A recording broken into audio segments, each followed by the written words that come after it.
Good evening, compatriots and sworn enemies alike. I would like to extend my hand for you to take it, and join me on a ride into the eternal bliss of pony fanfiction. Yes, this will be the first time anything of this magnitude will have come to light in this blight on the universe we call Earth. We are brave explorers. Let us trudge on. So, with all the silliness out of the way for a moment, this will be Button Mash Goes to a Slumber Party by GeodesicDragon.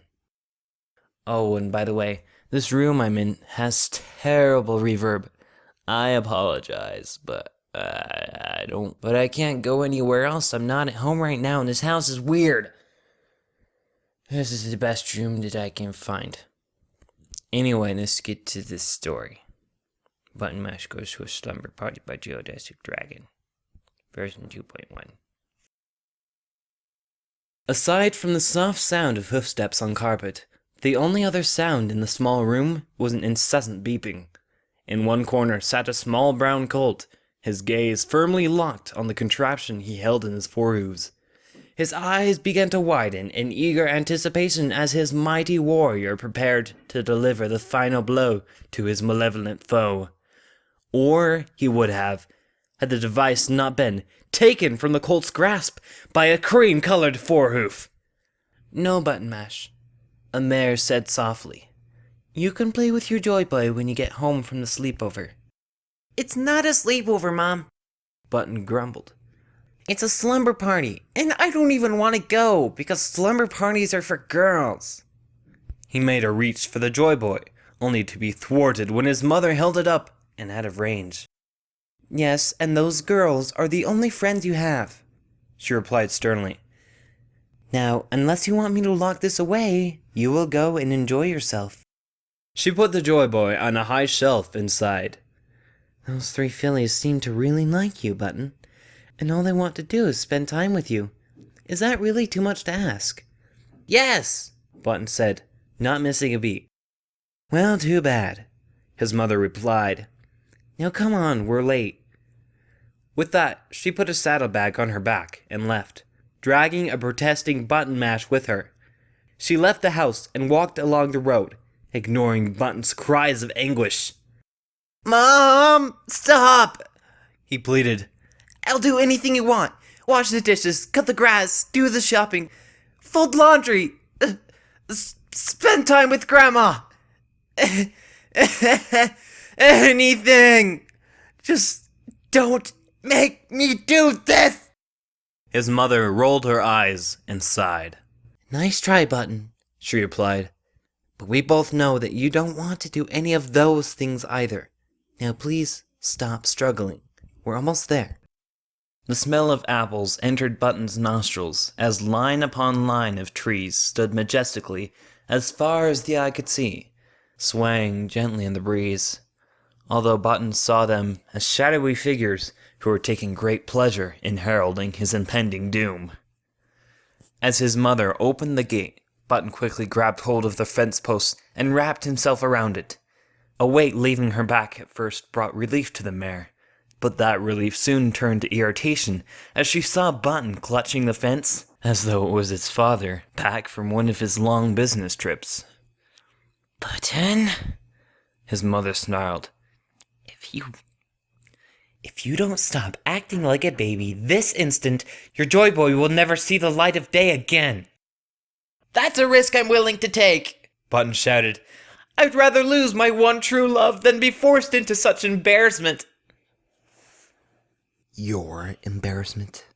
Button's mother muttered under her breath before she grabbed his tail with her teeth. As she prepared to pull, a voice caught her attention.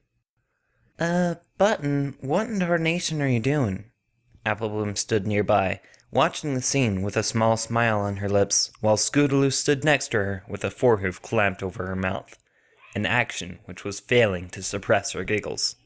Sweetie Belle stood next to Scootaloo with a dreamy expression on her face, seemingly oblivious to anything else but Button.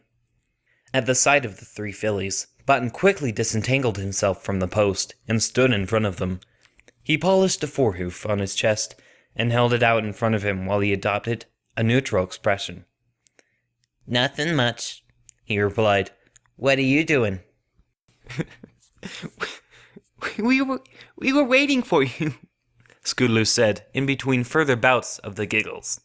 But when you didn't show up on time, we decided to come and look for you. And I'm so glad we did. I'm getting the impression that you don't want to be here, Apple Bloom said wearily. If you like, you can just go home. He's here now, Button's mother replied. And he's staying. She leaned in closer to Button's ear and whispered into it. Because if he doesn't, his JoyBoy will have an unfortunate accident which will involve the waste disposal unit and the 13-pound lump hammer. She kissed his forehead and spoke louder. Have fun, sweetie. I'll pick you up tomorrow. With those words, she dumped Button's bag on the ground and beat a hasty retreat along the road leading back to town, leaving her son standing sheepishly among the three fillies. Thanks for coming, Button Mash, Appleplum said eagerly, rolling out a sleeping bag onto the floor. I was beginning to think you weren't gonna make it. My mom made sure I got here, Button replied, so I wasn't going to miss anything. He rolled out his own sleeping bag. Now, what are we gonna do for fun? Have you got your JoyBoy? Scootaloo asked, to which Button shook his head. That's good, because you're no fun when you're playing with that thing. Now you've got to do stuff with us. Button gulped. Stuff like what? He wondered warily. I don't want to do anything girly, like makeovers or whatever. Sweetie Belle giggled. We've got stuff to make s'mores, she said. We could eat them till we can't move, if that's more your thing. Button nodded so fast the three fillies could have sworn they heard a creaking noise. Yeah! He shouted excitedly. Let's do that, and then afterwards we can tell ghost stories. Scootaloo winced slightly. We could do that. She paused for a moment. Or we could tell some really awesome stories about some really awesome ponies. Applebloom rolled her eyes. Or, in other words, she replied, you can tell us for the millionth time about why you think Rainbow Dash is the most awesome pony who ever lived in the history of ever. She and Sweetie Belle fell over laughing as Scootaloo turned bright red. Button smirked to himself, happy that things weren't as bleak as he first thought. And when a pillow struck Applebloom in the face, he was more than eager to join in on the chaos that ensued. Several minutes passed by in a blaze of feathers and shouts of delight, until the four foals called a truce and sat amongst the wreckage, littering their makeshift battlefield. Sweetie Belle focused some magic onto her horn and lit a small fire. Applebloom grabbed a bag containing marshmallows and crackers, and Scootaloo brought out a few bars of chocolate. That was fun, so I think we've earned these, Sweetie Belle said, skewering some marshmallows and holding them over the fire. Wouldn't you agree, everybody? The other three nodded, Button deciding to make himself useful and prepare the crackers and chocolate. Within minutes, the marshmallows were done, and Button had burnt the top of his mouth on the molten insides. Once the giggling had subsided, the clubhouse fell silent, save for the sounds of chewing and small moans of appreciation. Okay, Sweetie Belle produced a checklist and looked at it. We've had a pillow fight, made s'mores, told stories, which were both scary and awesome, talked about how much we dislike Diamond Tiara and Silver Spoon, discussed the future Crusader ideas... here we go. She dabbed a forehoof onto the paper. The next item on the list is Play Truth or Dare. Scootaloo and Applebloom looked at each other and grinned, rubbing their own forehoofs together malevolently. You're first, Button. Truth or Dare? Dare, Button said proudly. Finally, something really fun. He noticed the bemused looks the three fillies were giving him and chuckled awkwardly. Not that this hasn't been fun already, that is. I mean, that this is really fun, while everything else has just been the plain and ordinary kind of fun. There was silence before Scootaloo shrugged. Okay, whatever, she replied. Anyway, I dare you to sneak into the house and steal one of Winonia's chew toys. She smiled angelically. That's easy, Button scoffed. I'll be back in a minute with every single toy she has. He crept towards the door and opened it, gritting his teeth at the slight creak, then deftly leaping out into the orchard. His shadow soon vanished from sight, leaving the Crusaders behind with large grins on their faces.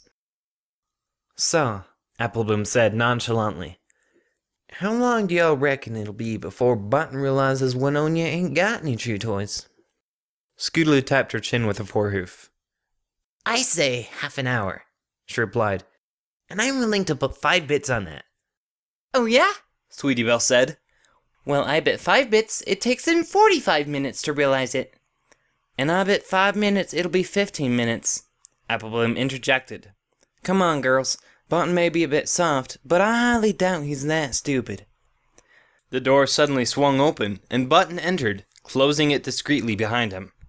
He looked at the 3 fillies for a moment, then suddenly stood on his hind legs and held an object above his head, triumphantly. "Da-na-na-na!" he announced. "I found something!" Applebloom looked at him in disbelief. "No way," she replied. "Winonia doesn't even have any chew toys, so how did you get, whatever it is you have there?" She paused. "Speaking of, what incarnation did you get?" "Winonia doesn't have any chew toys?" Button parroted. "If that's true, then how come I found this in her basket?" He held out the object, a doll shaped like a pony. Upon seeing it, the 3 fillies' eyes widened, and they snatched the doll from him. "Smarty pants!" Applebloom squeaked. "Oh, horse apples, we can't let Big Macintosh find out that Winonia had her." "Wait," Button snickered. "This doll belongs to your brother?" Applebloom nodded, forcing him to clamp his forehoofs over his mouth to contain the loud guffaw which almost escaped. Applebloom quickly tossed the doll into a corner. "We'll have to deal with that later," she said, her tone urgent. "But in the meantime, Button, it's your turn. Who do you pick for Truth or Dare?" Button shrugged. "Can you do me again?" he asked. "It was really fun sneaking into the house like that. I felt like I was playing Pony Gear Solid for real." Sweetie Belle, Scootaloo, and Applebloom exchanged a glance with each other. They looked at Button and nodded. "Yay! Now, for this turn, I select Truth." Sweetie Belle immediately rushed forwards and got in Button's face. "Do you have a crush on any pony at school?" Button's cheeks turned red as he looked away and nodded meekly. "I knew it! I knew it! Is it some pony we know?" Button nodded again. "Every pony knows her," he replied. "She's really smart, has a nice 2-color mane. She's the prettiest pony I've ever seen." He sighed wistfully. Scootaloo put a foreleg around his neck. "And you've never had the courage to tell her how you feel?" she asked, to which Button nodded for the 3rd time in as many minutes. "Well, here's your chance to tell her, because she's in this room right now." Button leapt into the air. "What? Where?" He looked around in a blind panic. "Oh, I hope she didn't hear me. I'll get into trouble." Applebloom raised an eyebrow. "Oh, Button," she said, "you don't have to act like that. We all know you have a crush on Sweetie Belle, so why don't you just pony up and I don't have a crush on Sweetie Belle," Button interrupted. 3 sets of eyes stared at him in shock. "What?" Scootaloo shouted. "But you said she's smart, with a nice 2-colored mane." She pointed at Sweetie Belle, who looked heartbroken. "Sweetie is smart and has 2 colors in her mane." "I'm also pretty," Sweetie Belle lamented. "So Rarity says, anyway." Applebloom scratched her head. "I don't understand," she said. "I don't think any of the fillies in our class match her description, Button. Are you sure she isn't even a real pony?" "It's Miss Cheerilee! I have a crush on the teacher, okay? Are you happy now? Miss Cheerilee?" Sweetie yelled, her voice cracking with raw emotion. "Are you serious?" "Uh-huh," Button sniffed, wiping a stray tear away. She's smart because she's a teacher and has 2 shades of pink in her mane, and she is really, really, really pretty." Silence descended on the room as the 3 fillies looked at Button, who was looking around the room in a desperate attempt to avoid eye contact. Applebloom was the first to speak. I'm not sure what to say," she said. "Promise me you won't tell any pony?" Button pleaded. All of you, please promise me. I don't think I could live with the shame if anybody were to find out. The Crusaders looked at each other for a moment before they spoke in unison and made the motions of a pinky promise. Cross my heart, hope to fly, stake a cupcake in my eye. Button sighed in relief. Thank you, girls, he said. Now, can we go to sleep? It's been a long night. No words were said after that, as the two of them settled down into their sleeping bags and drifted off to sleep. Apple Bloom sat up, a soft sigh escaping her lips. She squinted into the darkness, her eyes adjusting to what little light was available, and made out two shapes nearby. Sweetie Belle, Scootaloo, she whispered. Are either of y'all asleep? Yeah, Sweetie Belle replied. I can't sleep. Me neither, Scootaloo added. Not after hearing that. I really thought he liked me, Sweetie Belle whimpered. So why does he like Miss Cheerily? I know she's nice and all, but what has she got that I don't? She paused. Wait, no, don't answer that. Apple Bloom edged closer and put a forehoof around Sweetie's neck. It could have been worse, she said comfortingly. It could have been Diamond Tiara he had a crush on. That's so dumb. Doesn't even bear thinking about, Scootaloo scoffed. How could you even suggest that? Apple Bloom shrugged. I don't know, she replied. I guess I thought it would make Sweetie Belle feel a little bit better. Well, it didn't, Sweetie Belle grumbled. All I can think about is how to make Button like me and not her. Besides, Apple Bloom, isn't Cheerily dating Big Macintosh now?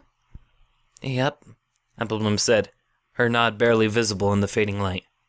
We started seeing each other a few weeks ago. We need to make Button realize that Cheerily is a no-go area, Scootaloo offered. And once we've done that, we need to make him fall for Sweetie Belle. That's our next mission then, fellow Crusaders, Apple Bloom declared. Operation Make Button Like Sweetie Belle will begin at first light tomorrow. With those words, all three of them raised a forehoof into the air triumphantly and brought them together with a silent cry of, Cutie Mark Crusaders Button Pushers! And through it all, Button Mash had been lying snugly in his sleeping bag, snoring away without a care in the world.